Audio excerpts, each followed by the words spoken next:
There is a disturbing information that we have received about a plan to assassinate the Nairobi Senator Edwin Sifuna.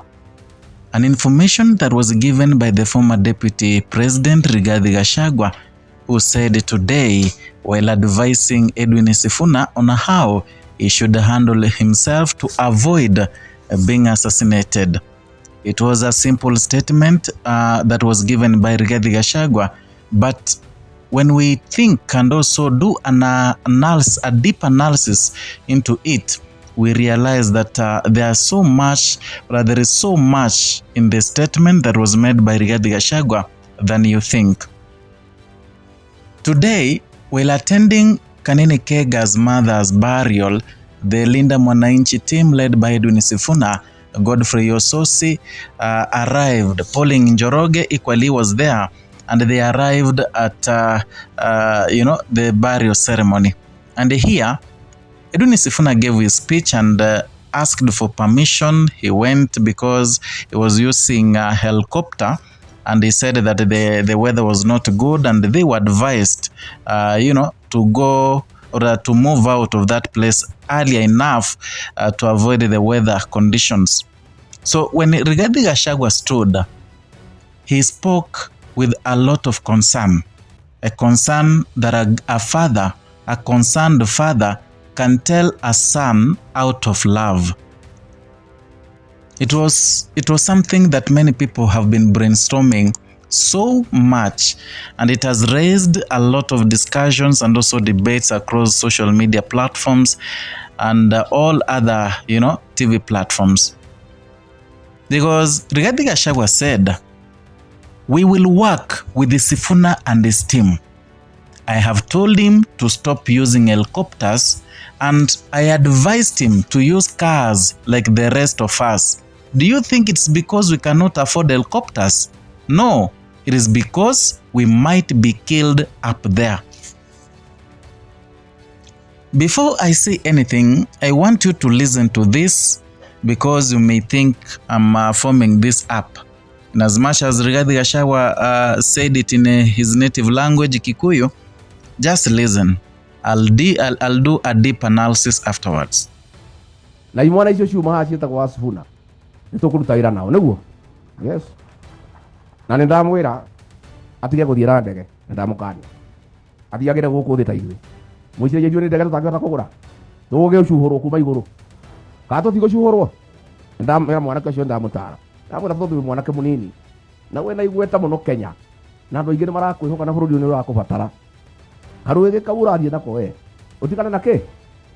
Ithuĩ tũthiagĩra gũkũ thĩ, na ti atĩ tũtingĩgũra rwĩgĩ.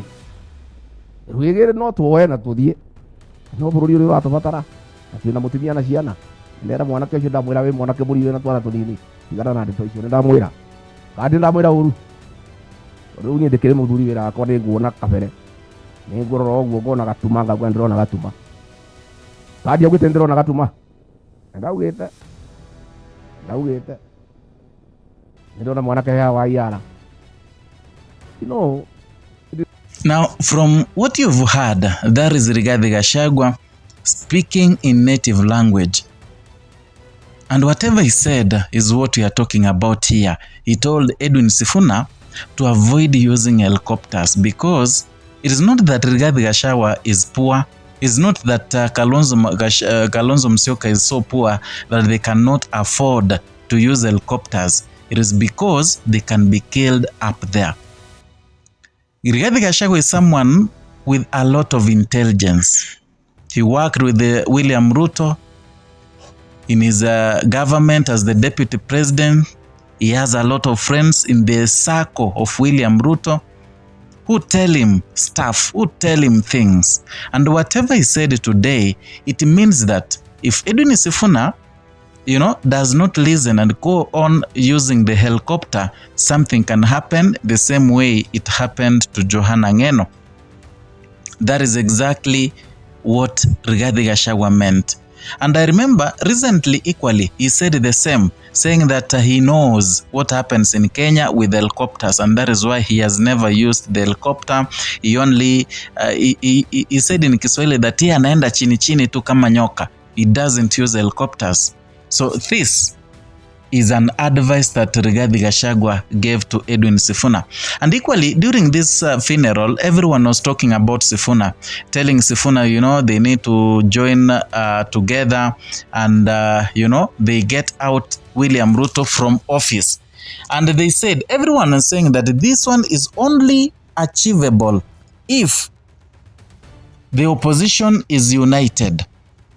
So when Edwin Sifuna stood, he equally uttered the same words, saying, in as much as Edwin Sifuna, you know, contributed to the impeachment of Rigathi Gachagua, he said he was the Secretary General of ODM, and ODM was contacted to help in the impeachment. So being the Secretary General of ODM, he had nothing to do, in as much as he respected Rigathi Gachagua, in as much as he knew that the impeachment was unconstitutional, in as much as he knew that everything was political.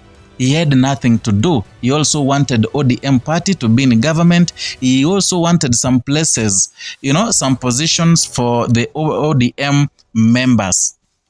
Therefore, he actualized the impeachment of Rigathi Gachagua. But today, he asked for forgiveness. And he said that if it means we forgive each other, let us forgive each other. That is according to Edwin Sifuna. And the father said that they need to come together. Everyone went wild. People loved it. People clapped because that is what Kenyans want. And equally, Rigathi Gachagua, in this video that I've posted earlier, he said that he is ready to work with Edwin Sifuna. And this is something that William Ruto does not want. Ruto, he knows that if opposition is together, he is finished. Because tell me, there have been an analysis, let me say some research that has been done. Today, TIFA came up with a research saying that Kalonzo Musyoka and the Fred Matiang'i ticket can take William Ruto home very early. Yeah, that is according to TIFA. Equally recently, we saw some other research saying if Sifuna and Kalonzo, you know, go for the presidency, they can deliver. They can send William Ruto home early. So it means the alternative government has the capability of sending William Ruto home. The only one problem is, you know, affecting them. Coming up with one contender, one presidential aspirant where the opposition will back up that opposition leader. Na hapo William Ruto anaenda nyumbani mapema. And that is the reason why William Ruto hates it when the opposition is coming together. You remember last time when opposition was almost, you know, uniting, something came up. They kind of dissociated and Matiang'i started doing his stuff, Gachagua his own stuff. Because of the bloggers of the government, they tried so much to bring chaos in between the two. And I've been telling you that the case of Rigathi Gachagua equally can be used to make sure there is division in ODM. And this has been said by Jeremiah Kioni, the deputy party leader of Jubilee. He said, if Rigathi Gachagua will be cleared to vie for any seat, presidency or anything, he'll never allow for a united opposition to front one person because he will want himself to run for presidency. And that will kill the united opposition that they are creating right now. And as much as Rigathi Gachagua fired back, saying that Jeremiah Kioni is a mole in opposition, Jeremiah Kioni has had an idea. Because you tell me, we all understand who Gachagua is. What if Gachagua is cleared to run for presidency? Do you think he will allow Kalonzo and Matiang'i to run? Because for the longest time, Rigathi Gachagua has been speaking about numbers, saying that Mount Kenya has numbers. He has been speaking that. Do you think Rigathi Gachagua can allow Sifuna and Kalonzo Musyoka to go to the ballot as the flag bearer of the opposition, given that he is cleared to vie equally and he knows that he has close to 6 million votes from Mlima Kenya? Will that happen? Itakuwa ngumu. So whatever happens, if they are together, whether he is cleared to vie or not, if they maintain the unity of opposition, trust me, William Ruto will not defend his seat, and that is what he doesn't want. So today Sifuna said in as much as whatever happens, in as much as they're in different, have different ideas, the only way on earth and under God that can send William Ruto home is through a unified, a united opposition. Yeah. Anyway, I don't know what you think. You can write your comment down there in the comment section.